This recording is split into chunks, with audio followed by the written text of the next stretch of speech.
Bonjour et bienvenue. La légende du roi Arthur n'est pas seulement la légende la plus connue du Royaume-Uni, c'est le mythe fondateur d'une civilisation, comme la guerre de Troie pour les Grecs ou l'histoire de Romulus et Rémus pour les Romains.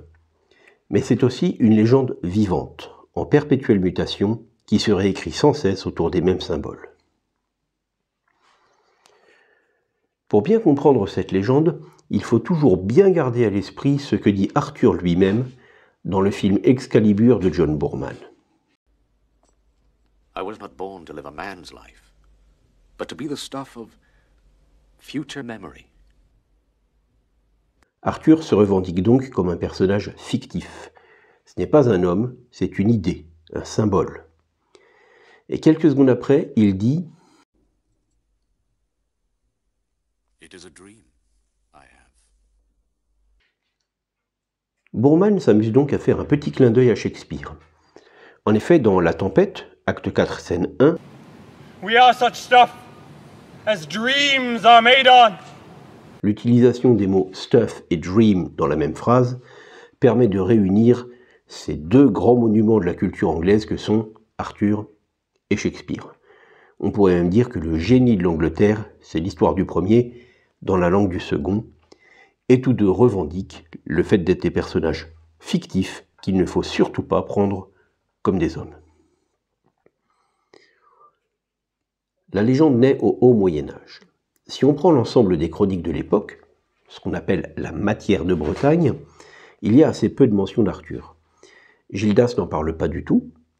Bède le Vénérable en fait une mention rapide. Par contre, ce qui est intéressant sur Bède le Vénérable, c'est que c'est le premier à utiliser la naissance du Christ comme point de départ pour dater les événements. Il date les événements Anno Domini, en l'an du Seigneur. Avant lui, le calendrier avant Jésus-Christ, après Jésus-Christ n'existait pas.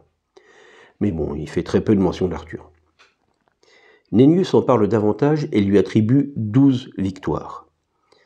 Ce chiffre 12 est intéressant parce que ça fait évidemment penser aux 12 travaux d'Hercule. Ça rapproche Arthur des demi-dieux antiques. Mais ça fait aussi penser aux 12 apôtres, et ça rapproche Arthur de Jésus. Ce double rapprochement est très intéressant pour la suite, nous le verrons. Reste enfin dans les grands chroniqueurs de la matière de Bretagne, Geoffrey de Monmouth, dont on reparlera tout à l'heure. Si on s'intéresse à l'aspect historique, à l'époque à laquelle Arthur est censé avoir vécu, on est au 5e siècle. Les Romains quittent l'île de Bretagne, que nous appelons Grande-Bretagne, pour retourner à Rome défendre la capitale, attaquée par les invasions barbares. Les Bretons se retrouvent donc seuls à lutter contre les invasions angles, jutes et saxonnes à l'est, pictes au nord et scots à l'ouest. L'un des derniers grands généraux à avoir résisté aux invasions saxonnes s'appelle Ambrosius Aurelianus. Geoffrey de Monmouth, qui écrit une histoire de l'île de Bretagne au tournant du XIe siècle, en fait le frère d'Uther Pendragon, et donc l'oncle d'Arthur. À la même époque, la plus grande victoire des Bretons sur les Saxons se passe au mont Badon. La bataille a lieu en 518 selon Nennius, qui attribue bien évidemment la victoire à Arthur, parmi les 12 grandes victoires. Arthur va devenir en fait à la fois Ambrosius Aurelianus et le vainqueur de Badon Hill. Tout ce qui ressemble à une victoire des Bretons sur les Saxons, c'est lui. Dans l'imaginaire collectif, la bataille de Badon Hill, c'est le moment où les Bretons ont arrêté les Saxons. En réalité, si on regarde la progression des invasions saxonnes au cours du temps, on s'aperçoit qu'Arthur ne les a pas arrêtés du tout. Au contraire, ils occupent de plus en plus de terrain. Quant à la bataille de Badon Hill, on ne sait même pas où elle a eu lieu. Un grand nombre de lieux revendiquent le fait d'être Badon Hill. Or, si on regarde la carte des sites qui prétendent être Badon Hill, on s'aperçoit que très peu d'entre eux sont situés au bord de la mer, là où on aurait pu effectivement rejeter les Saxons. 2 siècles plus tard, c'est au tour des Danes, que nous appelons Vikings, d'envahir l'Angleterre. La partie qu'ils occupent s'appelle le Danelaw. On se retrouve donc avec tout un tas de royaumes différents. Certains royaumes celtes jamais envahis, certains royaumes celtes saxons, ou angles ou jutes, certains royaumes celtes Dane, certains royaumes celtes, saxons, Dane. On a donc beaucoup de petits royaumes concurrents sur le même territoire. Le roi Arthur est celui qui est censé avoir unifié le pays. Selon le point de vue, il est donc soit le dernier roi celte à avoir résisté aux invasions saxonnes, soit le premier roi saxon à unifier le pays, soit le dernier roi saxon à avoir résisté aux invasions vikings, soit le premier roi viking à avoir unifié le pays. On a donc tout un tas d'Arthur différents. Chaque royaume a le sien, avec ses aventures et ses particularités. Et tous ces petits proto-Arthur deviendront en fait par la suite les chevaliers de la table ronde. En parallèle des querelles de légitimité politique, il y a la question religieuse. L'Angleterre n'est pas encore complètement christianisée. Il reste des païens, et même chez les chrétiens, le christianisme celtique n'a rien à voir avec le catholicisme romain. Il y a énormément de livres très savants qui peuvent vous renseigner sur la différence entre les deux, mais l'une des façons, à mon sens, de bien comprendre qu'en réalité on a affaire à une guerre de religion avant l'heure, c'est de lire le roman Credo de Melvyn Bragg. Il se passe aux alentours du synode de Whitby, en 664, qui marque la mise à l'index du christianisme celtique en Angleterre. Cette forme de christianisme va perdurer en Irlande, mais plus du tout en Grande-Bretagne. Que faire d'Arthur dans ces conditions? Il ne peut pas être complètement païen, il ne peut pas être complètement chrétien. Sinon, il ne peut pas unir tout le monde. Alors, si on s'intéresse à son nom de famille, Pendragon, ça le rapproche des païens.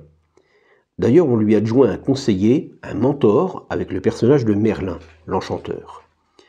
Ce personnage de Merlin est copié sur le druide Méadin, qui est le dernier grand druide gallois au VIe siècle. Parfois même vient s'ajouter dans l'histoire Taliesin, qui était le dernier grand barde gallois de la même époque. Voilà pour contenter l'ancienne religion. Mais le christianisme arrive et s'impose. Il va donc falloir trouver un moyen de l'inclure. Sur le continent, le roi Clovis avait juré de se convertir à la religion de sa femme si Dieu lui donnait la victoire. Et comme Dieu lui a donné la victoire, il s'est converti à la religion de sa femme, c'est-à-dire le catholicisme romain.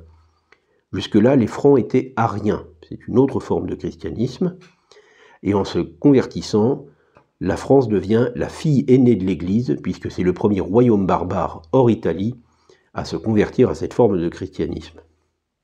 La légende d'Arthur va reprendre cette histoire. En épousant Guenièvre, Arthur va se convertir au christianisme de la même façon que Clovis s'est converti au christianisme. La conversion se fait par mariage et non dans des batailles, ce qui correspond au personnage d'Arthur qui unifie dans la paix. D'autres éléments vont ensuite venir s'agréger à la légende, notamment tous les proto-Arthur dont je parlais tout à l'heure qui deviennent les chevaliers de la table ronde.